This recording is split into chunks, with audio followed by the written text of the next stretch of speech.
isa rin na gusto kong itanong, dahil nga ganun yung mindset kayo, gusto nyo magkaanak, sila parang waiting lang tayo for the right timing to have our own And family. let's plan everything first. Oo. Yes.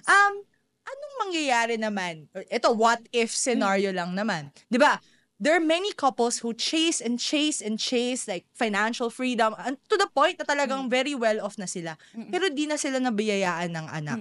What would you guys do if like that were ever to happen to both of you? Like na kayo naman you started early and you really want that thing for you guys but then it doesn't happen. And kayo naman na kakaantay, kaka-chase, hindi na nangyari. Anong gagawin nyo? Ako kasi, I found my purpose in life. At this age, I'm very proud to say that. I'm not living just for myself. I'm living on a greater purpose. So right now, I'm running an agency, where I hire VAs. So, yung trabaho ko, the works of my hand and my mind is not just for myself, for my income alone, but to influence the life of other people. So I think that's also a crucial factor eh. Kaya kung mabigyan man kami ng anak o hindi, I'm already living a happy life. Kasi yung pagkakaanak kasi, it's a big, noble responsibility. Correct. Kaya saludo ako sa lahat ng mommies, daddies, sobrang hirap maging. Kasi na-witness ko sa kapatid ko, sa pinsan ko, hindi madaling magkaroon ng anak. And, correct. Walang leave sa pagiging magulang. 24/7, diba? lalo sa nanay. So, mabigyan man kami ng anak o hindi, I think I'll be happy. Yung mga naipundar, kasi yung goal namin to earn money is not for the actual money alone, but the impact of that money to other people after you earn it.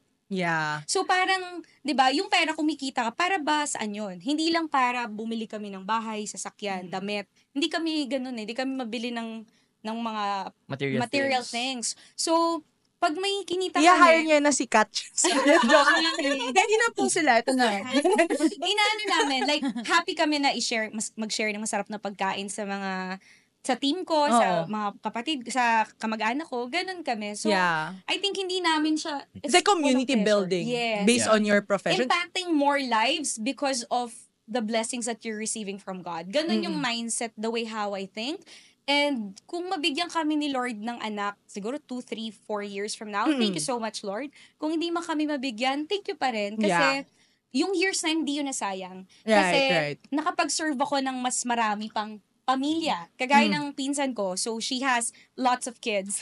7 ang anak niya. So, because of the job that I was able to give her, nasa-serve yung anak niya. So, parang anak ko na rin yung anak niya. Nagigets mo? Parang, by extension. Yeah. So, parang hindi lang sa amin yung blessing, but we are able to bless more people. So, hindi namin problema kung magkaanak o hindi. We're really fulfilled and happy right It's now. like a thank you gift, Yes. if ever. Jessie, ikaw rin, like, do you agree with kasi, real talk there are some couples that break up because of that. Yes. Like, di ba, na parang, shocks, ito, gustong-gusto ko magkaanak. Tapos parang yung wife or probably the husband, like, okay lang, kahit hindi. Tapos, biglang hindi na nag-work. Pero sa inyo, guys, it's unanimous. Like, that's something that you've never had like an issue about. Wala naman kaming issue. Siguro pag counseling talaga to, guys.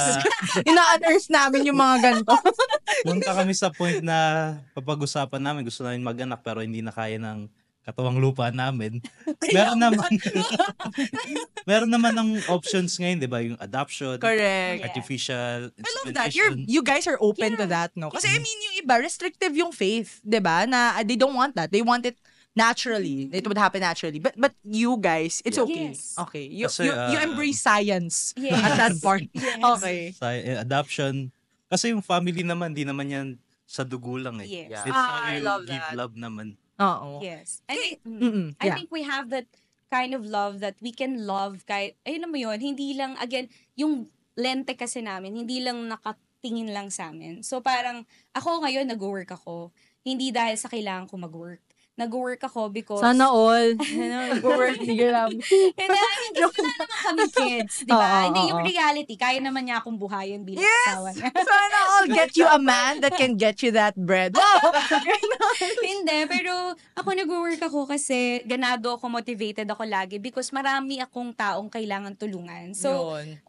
mas masayang mag-work pag gano'n. Hindi lang yung para sa bahay namin, sasakyan, damit. Yung sarili mo Yeah. lang lagi. So, Correct. yeah, ganon. Love that. At dahil eto, feeling ko talaga kanina parang gusto ko na talaga mag-share. Kami naman, wait. Ito, okay na. Inaabangan na lang namin yung income ni Ma'am Rose.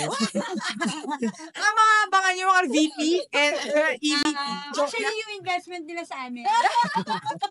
Since napag-usapan na natin yung what if na na hindi kayo nagkaanak, anong possible na gagawin ninyo if ever? Oo. Sa amin, mapupunta talaga lahat ng pupunta namin kay James. Salamat kayo lang. Adoptive yun. Actually, syempre, same goes with them. We found our purpose. New buzzword. Yung marriage talaga, Ganon. may layunin talaga siya, may purpose talaga. So, Yeah. same Hindi goes lang with, siya yung with Ate sa Rose. inyong dalawa. Sige, kamay mo na sa Okay, remind lang natin sa never-ending forgiveness. Yeah. Hindi ba, Adjustment. as long as may ginagawa kayo, Yeah. na purpose, Na ano? aside, Na ano? hindi sila dun sa agency nila, di ba? Kami naman para sa Panginoon. Yes. So, okay lang din na wala kaming kids. Yeah. Pero syempre, we pray for that. Yeah. Si Lord naman nagbibigay ng anak eh. Kasi kahit anong try mo, kahit na anong artificial intelligence yan, Yes. si Lord Kung naman hindi bibigay. alam ni Kundi Lord. bibigay, yeah. Yes, kaya yun. Totoo. Tama ba? Tama po ba? I agree with that, no? Totoo ba? Sila. Diyan, si Kate, no, mag-reach Hindi. na. Basta parang, as long as may ginagawa kayong purposeful nung kayong dalawang mag-asawa. Yeah. Right. Magme-make sense pa rin yung marriage nila. Yeah, I agree with that, no? Kaya sa Yes, mga bakit? Bakit ka nag-agree? Kaya sa mga viewers and schoolmates natin dyan, sa mga nanonood, you should find your purpose. Kasi Yes. gaya nga nang na-mention nila, no? As long as you know your purpose in life, Yeah. even though hindi maibigay sa'yo yung isang bagay, and as instead na hindi mo ma-take as bad, if you know your purpose, share mo yung blessings mo with others and magiging blessing ka din sa kanila. So, yeah. James, Sige, Dahil naghahanap po si James, nakasama niya sa purpose niya. sa mga blessed na tao dyan, pwede ako. Pa-share naman ng blessings yan. But then anyway, guys, for now, I feel like nag-enjoy naman kayo. Nag-enjoy kayo. Nag-enjoy kayo. Yeah, sa mga viewers natin. Oo. So, alam nyo na, sulat na kayo ng Wattpad. Ito talaga yung yung goal talaga. But anyway, kidding aside, no? So, syempre, hindi lang naman ito yung last time na makakausap natin sila. So, from their backstories, ngayon naman yung discussion natin, aabangan natin sa next namin na episode, no? Kung saan yung tatalakayin naman namin is yung paghahanda ng pagsa-settle down. Oh, wow! Settle up nga daw kasi sabi ni Gal. up. Kasi nga, you don't settle for less. Anyway. Dapat lang. So gusto muna natin pasalamatan ng ating mga guests for Thank today. you. Babalik pa kayo, guys. Hindi pa Yeah. talaga to no? Sabihin kayo. Yes, sa Iwan. Palang Pilipinas Studios, no? So, I'm sure you missed us. So, yan, guys.